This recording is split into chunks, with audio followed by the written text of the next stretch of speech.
Hello Malawi, tikulandireni so pano pa Mmavita YouTube channel. Mwanthawi zonse muli ndine Linda Machira. Lero tili kuno kumulanje ku Othakalaka Foundation kumene akutsekera Girls Camp mu tsiku la lero. Choncho tikhala nawo mwamboyo kuyambira pano mpaka na madzulo kumene atamalize function yonse mu tsiku la lero. Tisanambe china chilichonse tifuna ticheze ndi media manager wa Othakalaka Foundation, Lorin. Tajenti tikhale limodzi kuti tidziwe kuti kodi Othakalaka Foundation ndi chani komanso amatani mu group imeneyi. Tikhale limodzi.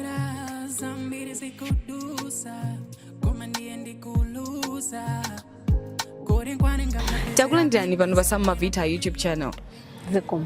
So mutsiku la lero tabwera nawo kuno ku Othakalaka Foundation kumene titamva kuti atsikana akutsekera kampu imene anali nayo. Ndiye tifuna tidziwe kuti kodi Othakalaka Foundation ndi chani komanso ndi bungwe lomwe mmatani. Othakalaka Foundation, as the word itself, this is of a foundation. Okay. Our mission is to dismantle barriers to girls' education, or empower my youth and women in rural communities. Yeah, so our girls' camp, it has been happening for 3 days. All right. And it has been happening since 2017. I've been having it year after year. Okay. It's only last year that we didn't have the camp because of other challenges. Yeah. This year we had the girls for 3 days. They have been coming here since morning to evening, but they have been having lunch here. They've been learning different things from music, arts, dances, and everything that will make them feel confident about themselves. All right. Yeah. Okay, so people will still want to know kunena kuti Othakalaka sponsorship yanu imaenda bwanji kapena kuti ainyake ya Othakalaka Foundation ni ndani? Oh, Othakalaka Foundation munwagi ndi Aida Bulwamango. Inayambidwa ndiye as the founder. She's the founder komanso the ED, executive director. Yeah. She's the executive director of the foundation. All right. The foundation started because, as the name, it means passing on the kindness. Yeah. It started because Aida, at some point in time, she was in need, and someone took responsibility and gave her some type of kindness.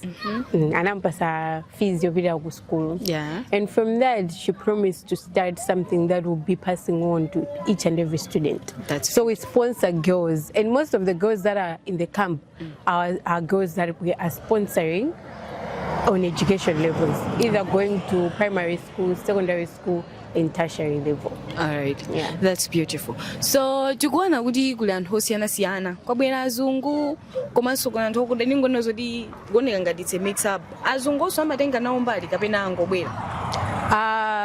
Kampu imapangidwa sponsor ndi azungu. Okay. They are volunteer teachers. Okay. From the US.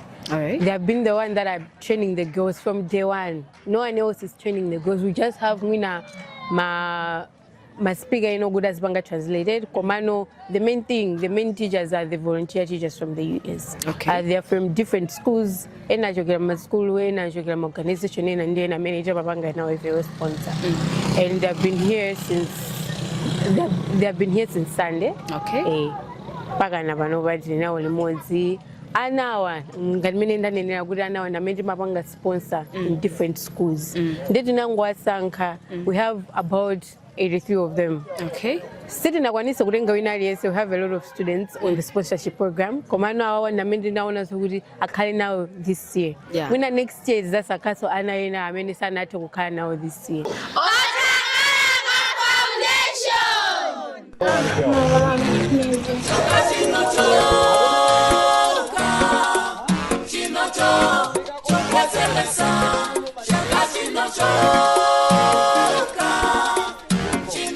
Malawi Music.com.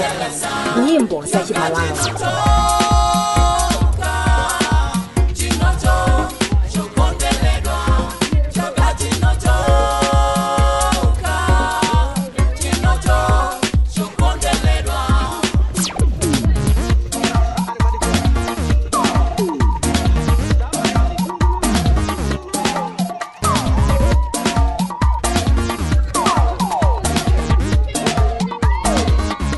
Somwe satana anate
zachimalawi.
India Bambo, Chimala Ndia aliendo atole megezega menabwera, Madam Jesse Chewere, Mmene ali National Bank Manager, Mulanje Branch, kumambo watu watsigula lero, mwabadera kupezeka kwawo, ndaliso kwa ife, chifukwa bezeka patsiku, limene atsika nawa analindi alendo aku America kwa wiki yonse kwaphunzitsa maluso osiyana-siyana.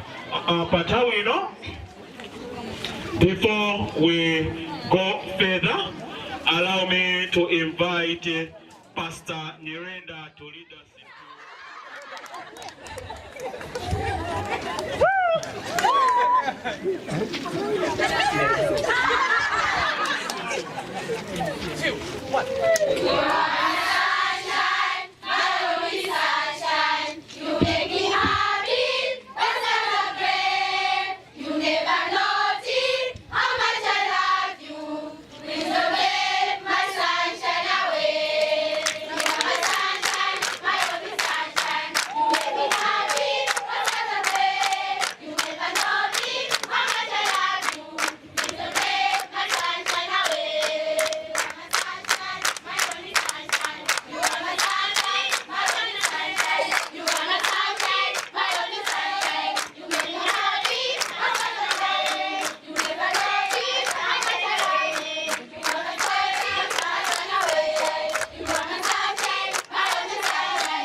Girls empowerment oye! Akukosa nini kumana wale? Tabanga ndiso girls empowerment oye! that's amazing. So I'll speak in both languages, English as well as Chichewa. Ndiyankhula Chichewa komanso Chizungu, chifukwa tili magulu awiri. Ncholinga chonena kuti tonse timve kuti tikuyankhula zichani. So I'll start in English. The guest of honor, Jesse Chewere, who is the Service Center Manager for Mmene National Bank, the Executive Director, as well as the founder of Otakaga Foundation, who happens to be my wife, Aida Puliomango. Let me also recognize the presence of the representative of Senior Chief in Kanda, who spoke earlier. We also have a number of chiefs. I may not be able to call them one by the names, but I've seen the group, the chief Muhio, Gibson, and other chiefs around. You are most welcome. Let me also recognize the presence of Hilary and the team. We have Atina, we have Erica, we have Austin, we have David, we have Ryan, and in absentia also had Aaron, who has just gone back today this morning. We also have Megan with us. Let me also recognize the presence of our friends from the media. We have people from NBC, Times, Zodiac, Inzati, and other colleagues as well from the media. You're most welcome. Our guest performer, my friend Steve Wazisomo Mulia. I also recognize your presence in this place. Let me also recognize the presence of the parents, my father and mother-in-law, who are the parents of my wife, Mr. Puliwa, as well as Mrs. Puliwa. We also have my fellow staff at Otakaga Foundation. Just wave the people, Otakaga Foundation staff, wherever you are, just wave the people. Thank you so much. And also, the most important people today, our girls. I also recognize your presence. Just wave the people, girls, wave the people, wave the people. Thank you so much. I also recognize the presence of our parents, the parents for these girls. We also have teachers from the schools around. We have Minonga School, we have Chikonde, head teacher, Mkanda, as well as Chambe Sona School and other schools. We have a lot of people around. I may not be able to call one by one, but most importantly, everybody is most welcome to this place. Today we are having this moment of celebrating the week of girls empowerment training that we have had from our friends from the United States of America. We have built a very strong relationship. Some of them have come here, I think this is for the 50th time. We don't take that for granted. You have families, you have, you have time to do with your own work, vacation and all that, but you always spare time to come and cheer up our girls. We always celebrate you guys. Feel it from our heart that we are always appreciating. This is the moment that we spare to interact with girls around at OTK. I may not be able to go into details because we have other people to speak, but just want to encourage the girls that Malawi is the nation that has looked down upon girls for so long. And we have said at OTK that enough is enough. We want our girls to reclaim their destiny. We want the girls to know that they are as treasured as boys they are. But we know the number of challenges that the girls go through, and we know that they need somebody to tell them that you are stars. As the poem was, they are stars. We want people to tell them you are important. We want people to know that somebody who is married should not come to these girls and propose them to be girlfriends, because they have a future for themselves. So the gathering that we do, and we want to tell them that they've got talents that they need to unearth. They need to identify their talent. They've been learning about poetry, music, dancing, and all that. Not everybody will be a manager, as our guest of honor will be telling us, but others can make it in life by,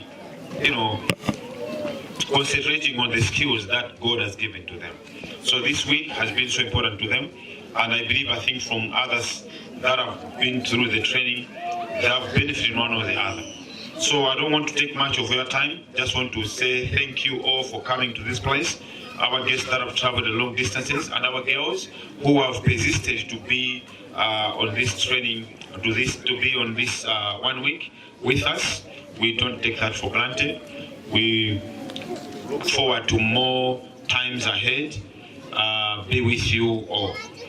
Mwachidule ndi ankule pereka moni kwa amene ali mlendo olemekezeka, amene ali Jesse Chewere, manager wa National Bank Mmene kuno, komanso executive director, komanso amene ali founder of Lothandza Foundation, amene ali so akazi anga, komanso tazindikira kupezeka kwa mafumu amene ali pano, amene nachulaja, tazindikira kupezeka kwa anzathu atolankhani aku MBC, aku Zodiac, aku Times, aku Nzati, komanso ngena amene ali pano, tazindikiranso kupezeka kwa amene akutisogolera kuimba malo ano, amene ali Steve Mulia ndi nyamata amene wakhala kuwina as best gospel artist of the year for 2 consecutive years in this nation.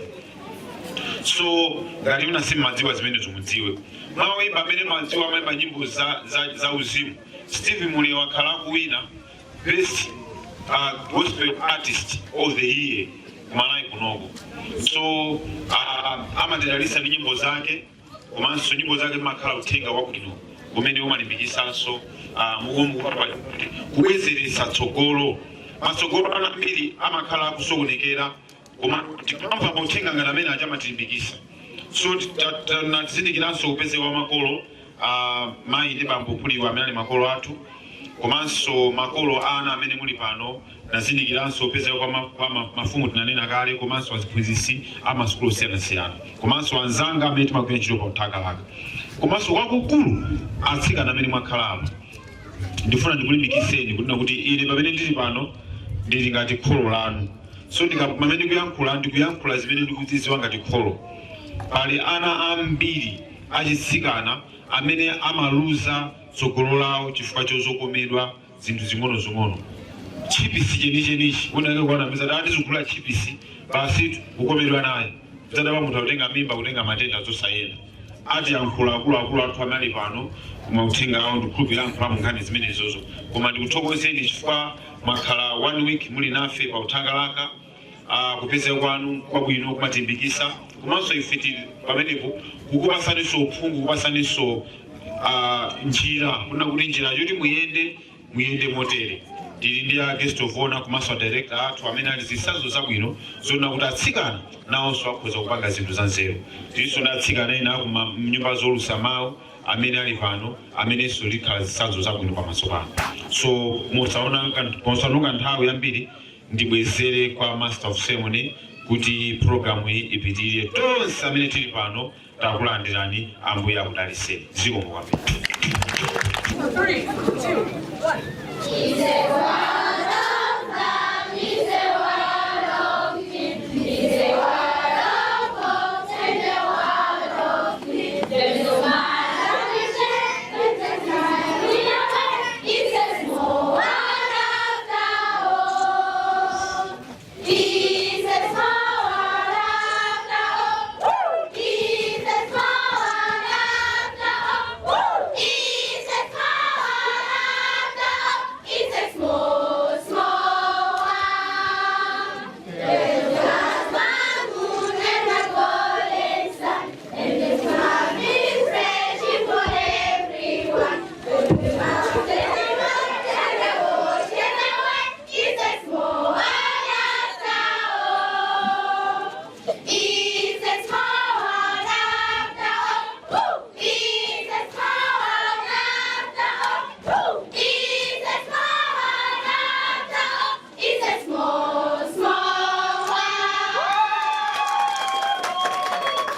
Girls Camp inayamba liti ku Othakalaka Foundation? Zomwe kwambiri.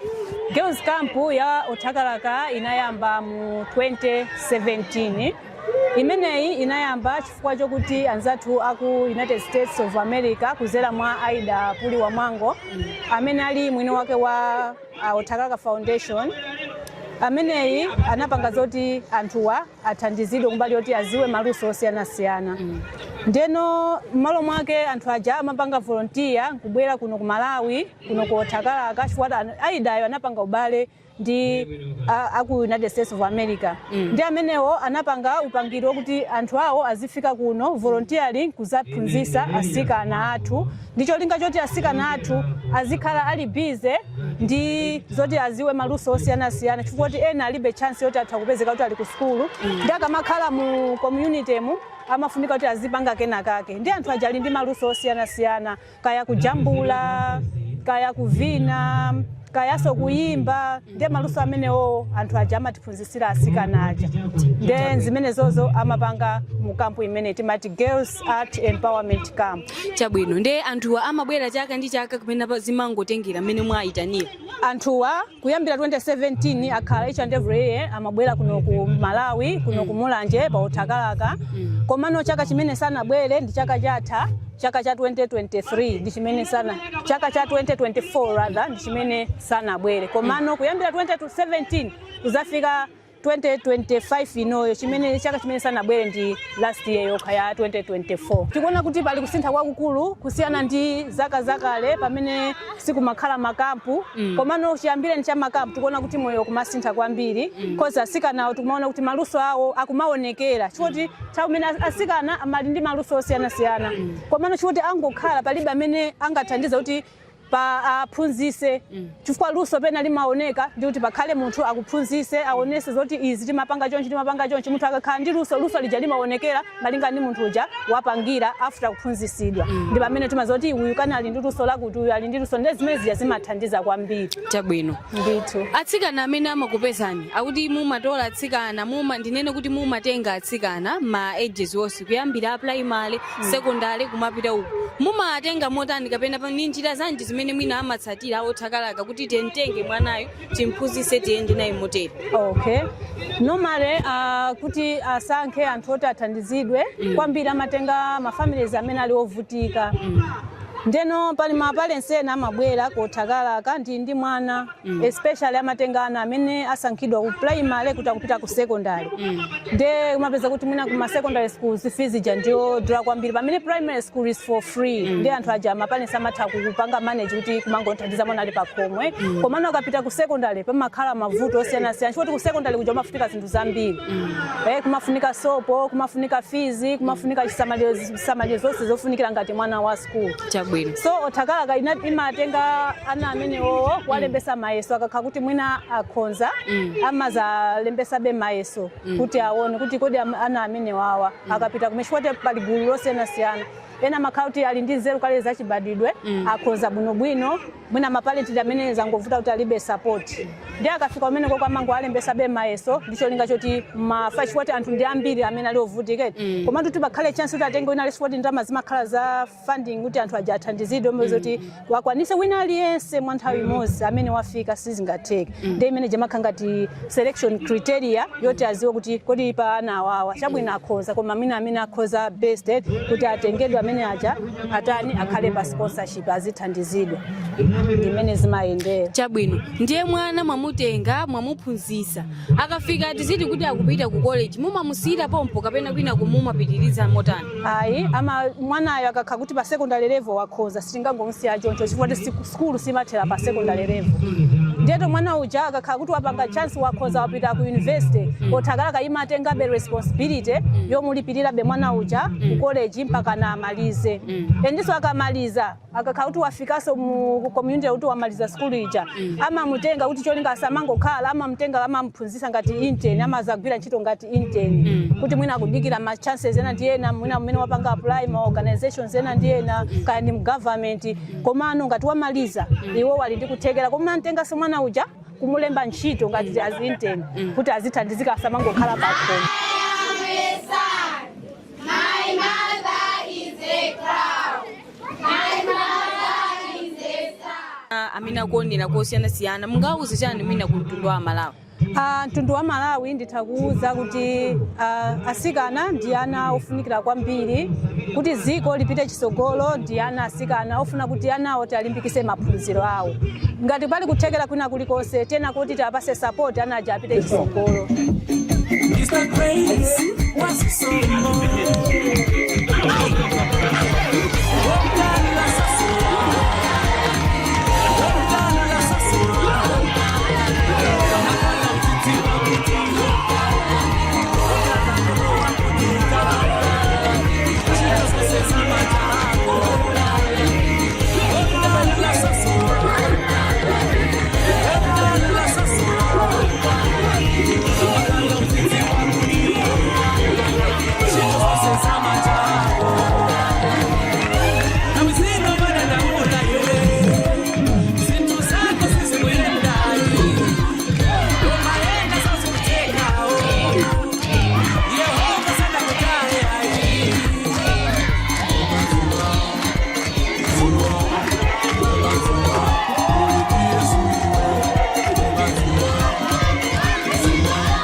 Thank you so much for your presence. To the group village Kazembe, who is representing senior chief in Kanda, and all other chiefs that are present here, thank you so much for coming to this place. And to our wonderful guests from USA, Ilale, Tina, Erika, David, Megan, Austin, Ryan, sorry, I did not see you. I didn't see that you were sitting down. Thank you so much for coming again to Otakaka Foundation to do this girls empowerment camp. Anzanga onse azatosa memoja kwa America maina ninacha. Yutokozani kwa mbili tukatobwera nso kuno ku Malawi kuzabanga nso camp ya Asikana Mmene. I know it's not easy for you to travel all the way from US, being in the flight for over 35 hours just to be with us. Sizopeka kuyenda ulendo wa mawazi ambiri masiku awiri kubwera kuno ku Malawi kuzatechezera ife ndifonya ndiya kwambiri. And I know some of you have families and you are supposed maybe to go for vacation, but you made a choice to be here and spend time with amazing girls. So thank you so much. Ambiri ayinu munali ndi kutekera kukapita ma holiday pamene mwachoka kuntchito kwanu koma munasankha kuti mukhale pafupi nafe kuzakanda Asikana Mmene wafe ndothokoza kwambiri. And all the head teachers and teachers who are like parents to our girls. Amene muli malo ano amene muli ngati makolo nso ana amenewa. All the media houses present, thank you so much for coming. Azatu onse atolankhani anyimba zonse za mawu tukuthokoza chifukwa cha kubwera kwanu. Our guest artist Mr. Mulia, thank you so much for your presence. Komanso kupezeka kwa mlendo wathu amene ali woimba Steve Wazisomo chifukwa cha kubwera malo ano. All the parents, I know you are here and makolo I'm onse so ana proud amene of muli you. malo ano ndifunyadira chifukwa cha kupezeka kwanu. My own parents, Mr. and Mrs. Puliwa, thank you for always supporting me. Mayanga ni bambo wanga amene muli malo ano thokoza chifukwa tayi zonse. Kani yawo ndio sangalase? Ine I'm inspired. Zandisangalasa kwambiri zimene ani nakhani. Mchiro so woti ndiyankhula kuti chani? Her story. You have your own story. Muli ni kani yanu, muli ni mbiri yanu, aliyese ali ni kani yake. Aliyese amapanga chisankho chonena nsankani yake. Kuti ndachokera kwa tikosauka kwati usina pese bwino. Everybody has a story to tell. Doesn't matter where you are coming from, whether you're coming from a very poor family, but you have a story to tell. I'm inspired to hear the story that I'm hearing.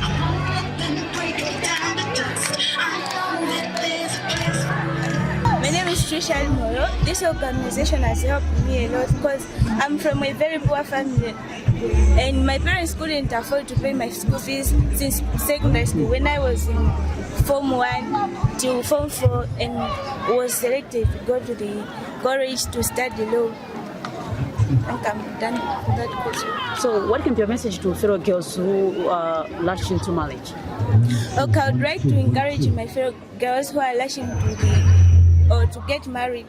I would like to encourage them that they can go back to school. Well, even they are married, even they have children, they can go back to schools and do complete to achieve their goals and to fulfill whatever they have wished in their life. Hi, Hilary. Hi. Welcome to Malawi. Thank you so much. We've seen you've had a great show. How was your experience being in Malawi? Oh, it has been amazing, as always. This is my favorite country to visit. How was your experience with the girls, the kids, and everything? They are the most talented, smart, beautiful, strong girls I've ever taught. Thank you so much. How was it being you teaching the girls and being with them every day? Were they good in listening with everything that you brought for them? They are so enthusiastic and they are so ready to learn everything that we taught them and teach us so much. So you've also learned so many things from them. Yes. Okay, how is your experience been with Okaraka? Because I know this is not your first time coming here. How was your experience been ever since you met with Ida and ever since you've been coming to Malawi? Well, I love Ida more than anybody, and she has done so much work here that is so inspiring.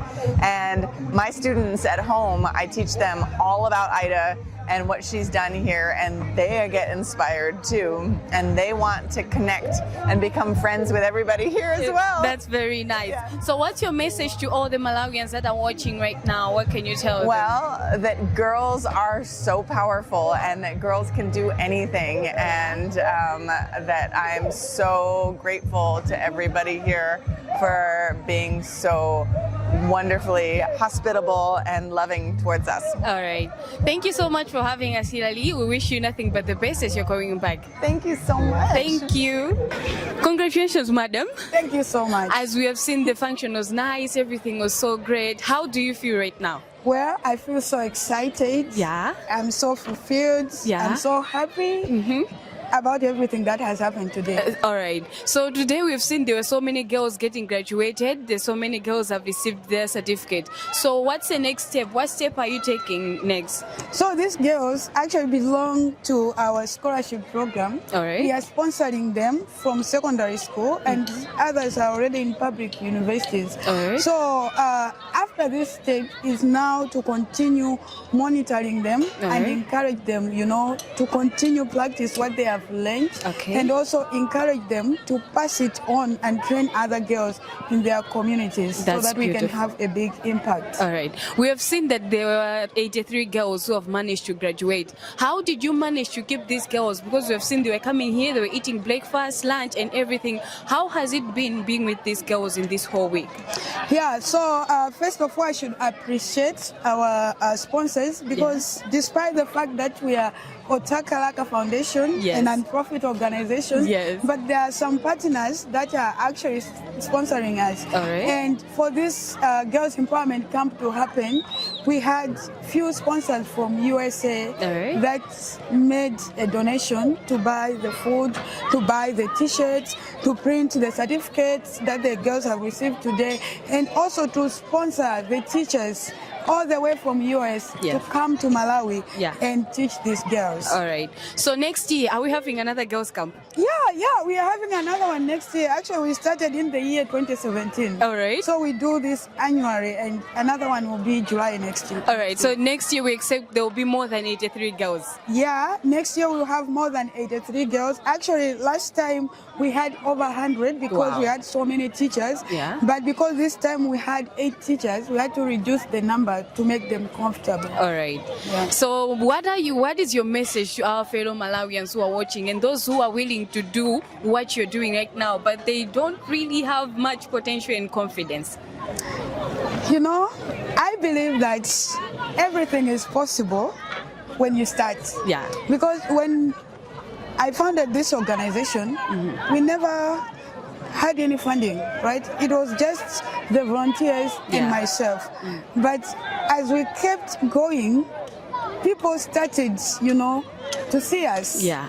They could see our impact. And we started to grow from one village to another village, to another village, to the 7th village, and now we are talking of being in 79 villages. Wow. And it's not just about the growth, but the impact that we have brought and the recognition that we are getting now. Yeah. So everything is like this today because we started from somewhere. That's beautiful. Yeah. Thank you so much for your time. As we can see, there's so many people waiting for you. Let me not take much of your time. Thank you so much. God bless you. Thank you so much. You're welcome. Thank you. Omundi mmene yayendera function msigwa lero kuno ku Otakaraka Foundation monga mujatina nenera kuti tikhala nawo kuyambira mammawa mpaka na kumapeto kwa program. Ndiye kuno ndi kumapeto kwa program monga mwaonera kunali zochitika zosiyana-siyana, ma activities zosiyana-siyana, mwaona anthu kuvina, kusangalalana, kulandira ma certificate, nayi zinthu zosangalatsa ndithu. Ndipo bungwe limene tamvera moti akulonjeza kuti chaka cha mawaso akhala akupanga kampu ina ya atsikana. Ndiye mwina ndinu amene mwina muda zakhale nawo mu kampu imene chaka cha mawa. Koma simukudziwa kuti mwina mungalowe bwanji kapena kuti mungabwere bwanji. Tikupasirani zambiri zokhuza na organization imene mungalowere komanso imene mungapezere zambiri zokhuza program iyi. Pitirizani kuonera Mmavita YouTube channel osaiwala kupanga like komanso subscribe. Ndipo munali ndi ine Linda Machira mwakoma nonse.